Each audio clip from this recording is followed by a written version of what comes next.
Okay, so we're on the freeway in the Nissan Rouge SUV. I want to show you the safety features and the assisted driving features of this vehicle on the highway.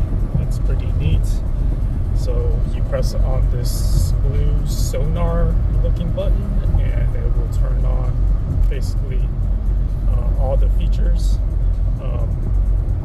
all the safety features and everything like that. So click on it and then it'll set here. You see the new the sonar icon on that side, and then also right there is your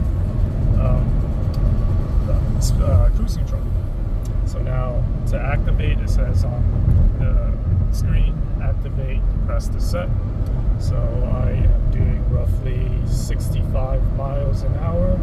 So I'm going to set it to 67 right now. And then here, this button right here, I can set how many distance in front, the car in front of me, to stay behind. So just for this exercise, we'll just use one car length. And now you also see the green lines in the car icon on the left and right hand side. That's the lane departure setting up right there. And then if I try to veer off the road without turning on my signals, it's going to alert me and kind of like push me back, steer me back into the center of the lane. So that's a pretty neat little issue. So speed limit is 75, so let me speed up to 75, and you can see the turbo just kick in real quick.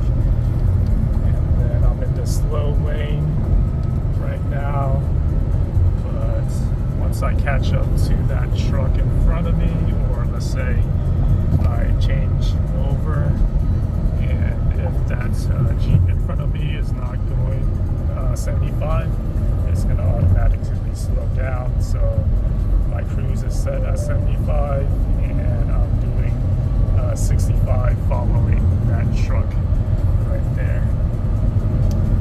And so now let me move over to the fast lane, and you can see my speed adjust with the distance that I have with the car in front of me, or the truck in front of me, or the vehicle. So it says here that I should have both hands on the steering wheel because it is assisted driving. We're going into a slight curve here, and it's drifting a little bit, but it's kind of keeping me inside. I'm barely holding on to it, so it's keeping me pretty centered in the lane. And the warning light comes up, it tells me to put my hand on the steering wheel. So pretty cool. I don't see a curve coming up, but it does pretty decent on curves as well. It kind of just guides you through the curves. Sharp curves it doesn't do too well, but like the long winding bending curves, it's not bad at all. So that's the feature of assisted driving and adaptive cruise control. Lane departure. Lane departure is on both side view mirrors is lights, and then it does beep once it goes into that area. Once a vehicle goes into your blind spot area. So overall, very, very top-notch safety features. I like it, and that I don't know what Nissan calls it. There's probably a name. If there's a name, let me know in the comment section. I'm interested to find out. Okay, guys. Hello, everyone. This week's rental is the all-new 2024 Nissan Rouge SUV. So this is a redesigned model from, I guess, 2019. I didn't order, but I did a video an older video on that model, and quite a bit has changed since then, about 2 years ago. So the redesigned model looks a little bit bigger, and also has a lot more squared lines to it, sitting on really fat 18-inch rims high up. So I'm guessing it's still considered a small crossover compact SUV, but I think it can be possibly a mid-size SUV, competing with the Toyota RAV4, Honda CR-V, Ford Escape, Chevy Encore. But I really like the new design of it. It looks a little bit more clean, a little bit more aggressive as well. These grills, these type of grills is pretty common nowadays with these updated designs. So one thing that I've noticed, that it is now, instead of like the inline 4, it is now an inline 3 turbocharged, and really does make a little bit of a difference, and I'll get into that later. But let's continue with the walk around on here.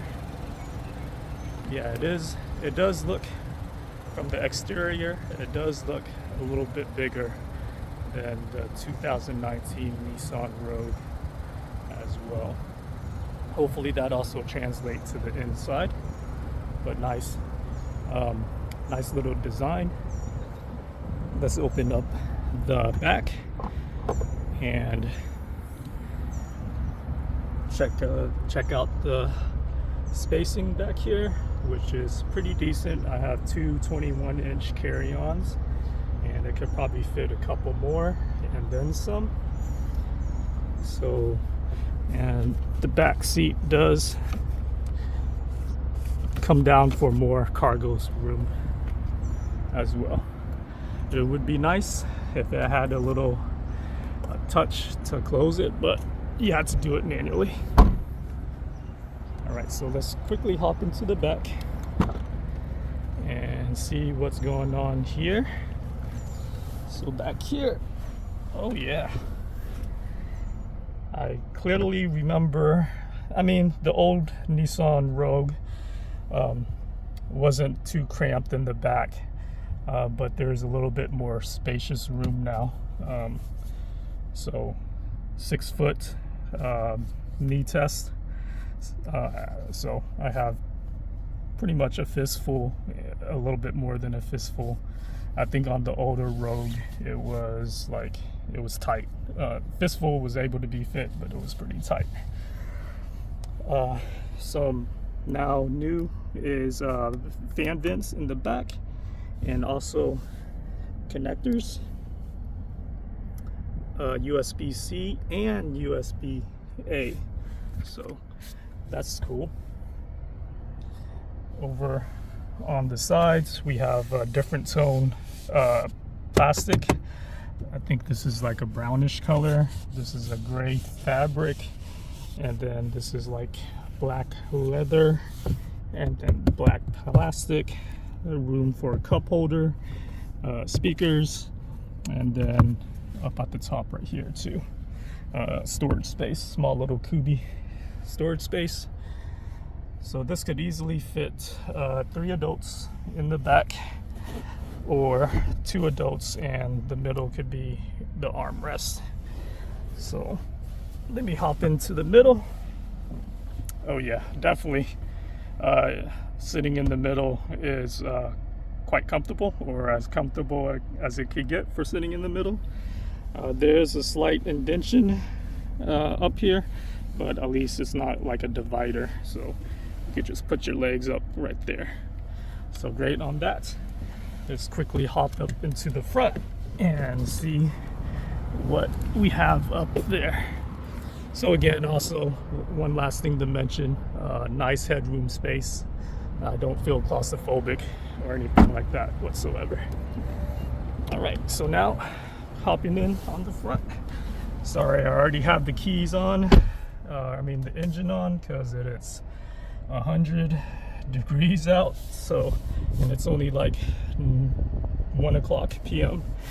Anyways, so you're here, you're greeted, and with a digital digital and analog dash, and quite informative. The steering wheel has changed a little bit. This kind of reminds me, has the little like flats, so it's not fully circular, but it has a flat bottom at the here. A lot of like sports cars have this. This actually kind of reminds me of the old Nissan Z sports car, the way that they have this. Only thing is no leather wrapped steering wheel, hard plastic, which is kind of a bummer, but that should be fine. Your lights on the steering column, lights control on the left. On the right is your wiper, windshield wiper. It does come now with paddle shifters, so if you're in sport mode, you can shift gears with the CVT transmission. Over here you have your navigation control, Bluetooth phone controls, and then over here you have so this is, it's weird. So this is controls, multimedia controls, but then to access Bluetooth or voice command, it's going to be on here, and then you have the resume, cancel, and this little button's pretty cool. It activates all the safety features when you're on the highway. Adaptive cruise, blind spot detection, lane departure avoidance, a collision detection, all that good stuff. But we'll cover that in the road test. So not much in this trim model. On the left hand side you have your air vents up here, you have tweeters, speakers up here. Over here you have some button that says steering assist. Oh yeah, steering assist for when you're driving on cruise control. You have your light dimmer over here. You have your side windows controls on this side, and then you have your power windows and lock controls on this side as well. Nice little cubby and storage area, speakers, same type of three-tone setting, brown, plastic, grayish fabric, and then leather and hard plastic. Moving over into the middle area, you have your light controls. Unfortunately, it's not push lighting, but buttons are big enough, so I like that. You have your controls for that, not controls for that, but sunglass storage. This is what kind of confused me, is sliding visor. So I don't see how it slides. It doesn't come off or anything like that. So I thought it was one of those things, but okay, we'll see. Let's see here. Yeah, I thought it was one of those things that extends back here, but nope. That's fine. Rear view mirror. This looks to be a 10-inch infotainment system. Okay, cool. Over here you have your air vents and your AC controls. What's nice is your new USB-C and USB-C-A, along with these ports right here. What I did like when you first notice, when I first got in here, was the remote entry. I know the 2019 one had a key, a physical key that had, so this is a great, nice little improvement. There's a nice little storage area that's kind of angled down to keep your phone in place. I think maybe in the higher trim models it could have like a wireless charger, or at least that could be a good feature on here. So Nissan kind of went away with the gear controls on here. So now it's squared. It's not like your stick shift like gear controls. It's more of like a modular one. You have your reverse, neutral, and then drive, and then easy to just to press on park. You have your E parking brakes, and then holding it, and then this changes your different drive modes. So you have sports, eco, and standard, and you can switch in between the two. And then you have nice 2 cup holders. One thing I want to point out is over here on the underneath the center console has usable space now, so you could store extra stuff as well too. Really like that. Moving on to the glove is I really like this. It kind of pops out right there. This is your coin holder, and then some small little storage space over here as well. All right, so dash is kind of like driver side and passenger side dash is kind of like the same tone, brown leather and hard plastic. Glove box is standard size. So overall, seats feel very comfortable. I think it's gonna feel when I've been driving 60 plus miles this week, it has been quite well. So all right, so let's take this car or SUV on the road and see how the new 2024 Nissan Rogue will perform and what is different from its old 2019 version. All right, so overall I think the car drives pretty well, very compared to the older 2019 Nissan Rogue. Drives it's pretty nimble in the city, and drives pretty comfortably out on the road.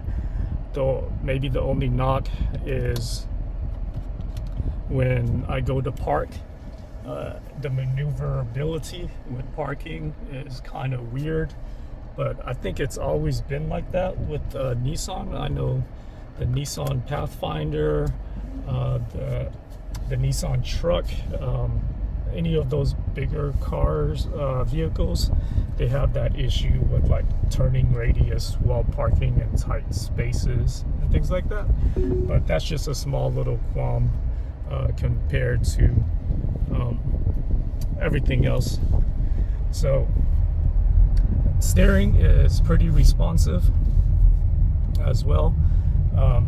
Comfortable seats with Marketplace Drive. Comfortable seats with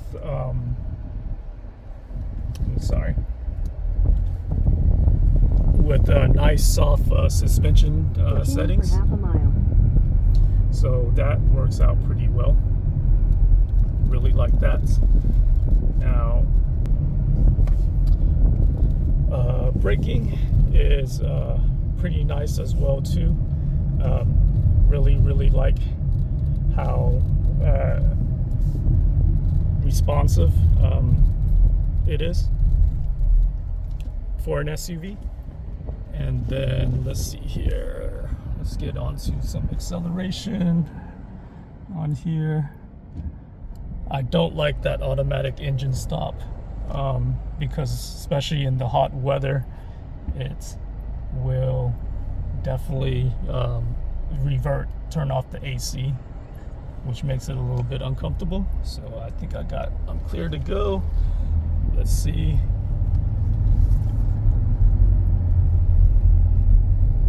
Sorry. Let's see if I can.